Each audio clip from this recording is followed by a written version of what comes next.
ഈ രാവിലെ 4 മണിക്കും 6 മണിക്കൊക്കെ ഈ സിനിമയുടെ ഫാൻ ഷോയ്ക്ക് പോയവന്മാർ എൻ്റെ പൊന്നോമാര് പ്രാഗി കൊന്നിട്ടുണ്ടാവും. എന്ത് സിനിമ ഈ എടുത്തു വെച്ചേക്കുന്നത്? നമ്മൾ ഇത്രയും ഹൈപ്പും പ്രൊമോഷനും ഒക്കെ കേട്ടിട്ട് നമ്മളൊരു സിനിമ കാണാൻ ചെല്ലുമ്പോൾ സ്റ്റാർട്ടിങ് തൊട്ട് അവസാനം വരെ ആ പൈസയും കൊടുത്ത് ചെന്നിരിക്കുന്ന ആളെ വെറുപ്പിക്കുക.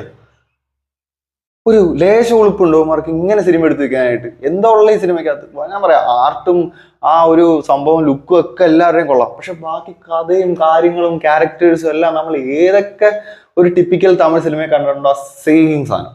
അത് കൂടാണ്ട് എക്സ്ട്രാ കുറെ വെറുപ്പിക്കലും.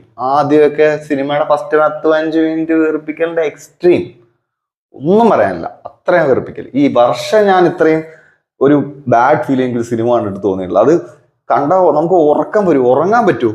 കാരണം ഡയറക്ടർ ബ്രില്യൻസ് ആണെന്ന് തോന്നുന്നത്. വെറുതെ അലർച്ചയും ഒച്ചപ്പാടും ആ മ്യൂസിക് ഒക്കെ ചെയ്തവനുണ്ടല്ലോ, എൻ്റെ